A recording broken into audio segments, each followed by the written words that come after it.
Like a hydra-headed monster that has defied pruning, fuel scarcity has resurfaced in some cities in Nigeria. In Lagos, the country's commercial nerve center, queues resurfaced in some filling stations along Lagos-Ibadan expressway, Ikorodu Road, Ikoyi, and other areas this Monday. According to reports, the scarcity is caused by increased demand of petrol due to fears of that the federal government may remove fuel subsidies soon. The scarcity is also biting harder in cities like Abuja, the federal capital, and Oyo. A stitch in time is definitely required to arrest the situation before further degeneration. Julie, the contaminated fuel that was imported into the country ever since that episode in Abuja, I noticed in Abuja, the situation never subsided. If not fully recovered. Till now. But now it's a lot worse. You know, why I find this dangerous is Lagos is where the depots are. Lagos is where everyone comes to lift fuel. We no longer send fuel to depots outside our country. I mean, outside or through Lagos, those through the pipelines. No, that one has been we no longer do that because if we do that, those boys are waiting to siphon the thing. So now, even the depots, you know, are idle. President Buhari built many depots when he was Federal Commissioner for Petroleum. Built depots. He didn't build a refinery, contrary to what some people have told us. But he built fuel depots across the country. We go to many places, Kwara, even in Suleja, you see huge depots. It was meant to help also that people don't all have to come to Lagos. But what do we see? Everyone comes to Lagos to lift fuel. Everyone comes. Some of them, it takes 3 days Littered all over to the get to place. some Yes. parts of the country. Putting pressure on the infrastructure. And to ensure that in spite of the pain of coming to Lagos and lifting, we have the same price across board. Petroleum Came up with Equalization Petroleum Fund. Equalization Fund.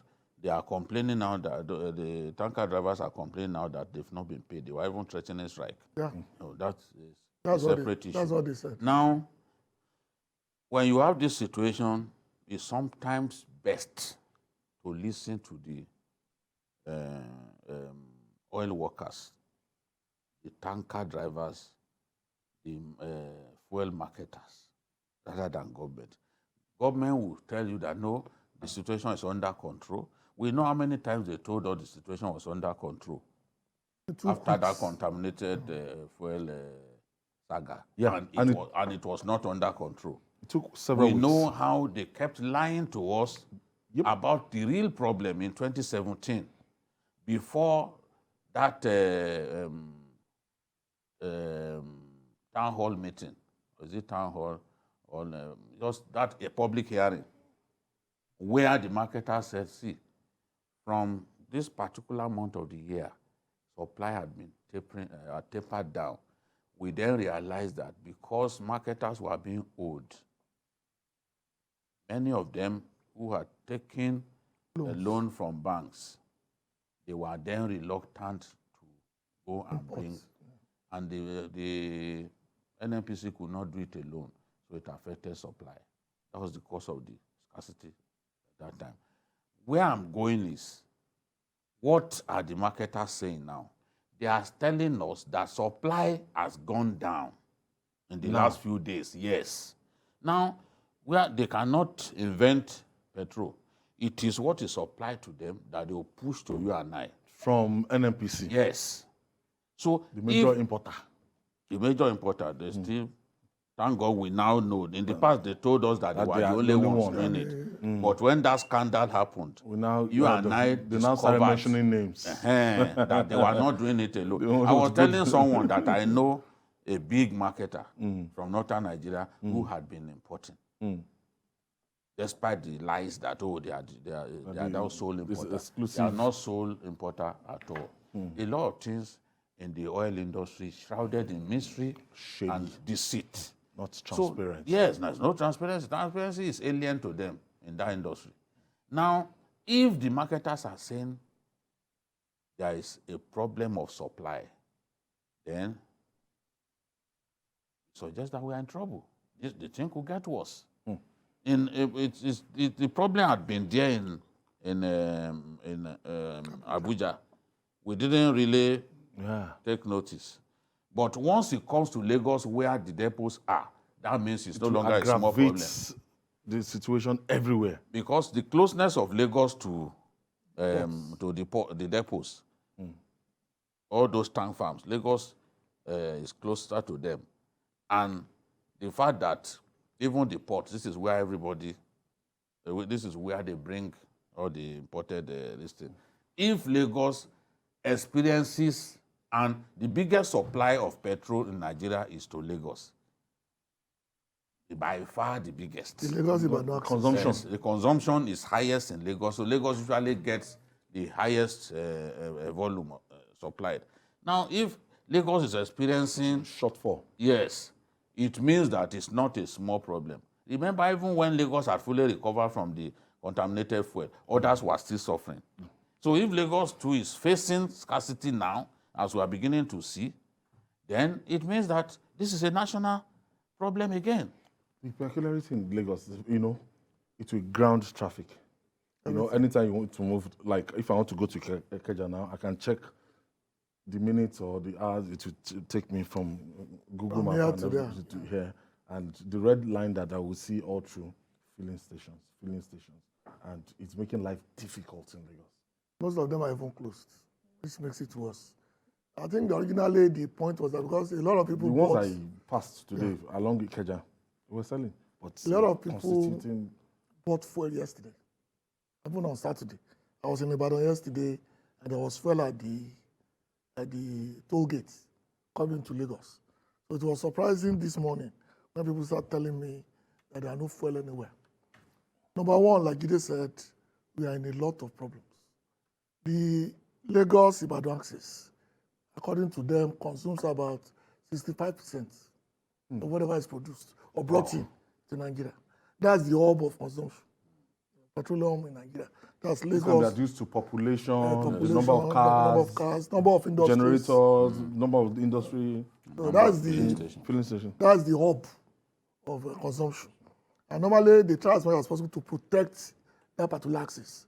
So the moment I heard that there's problem at Apata, this is about the biggest depot outside Lagos, that they no longer dispense. I know the problem will come to Lagos, but I never expected it to be this rapid. I thought we will still have about 2-3 days supply to tidy up. But this morning, everybody just locked up, and only a few stations are really dispensing fuel. The problem we are going to face, like you said, that we are going to grind to a halt. And that, of course, is key, because once we do that, the area boys will come out. The hustlers start selling adulterated ones, or people will start getting angry. A little spark. Okay, let's quickly take this call. Olushola Julius is calling us from Ibadan in Oyo State. How is the situation there, Shola? Well, the situation here is not so pleasant. DK, and Gani, good evening, sir. Now, Ayo, the situation here is not pleasant at all. And issues are scarcity. You see, now, virtually when you want to look at it, one of the ways Nigerians get enjoyment is this subsidy will enjoy PMS, expressway petroleum. But when immediately the price goes up and you have scarcity or anything happens like that, it affects every facet of business, virtually in all the country.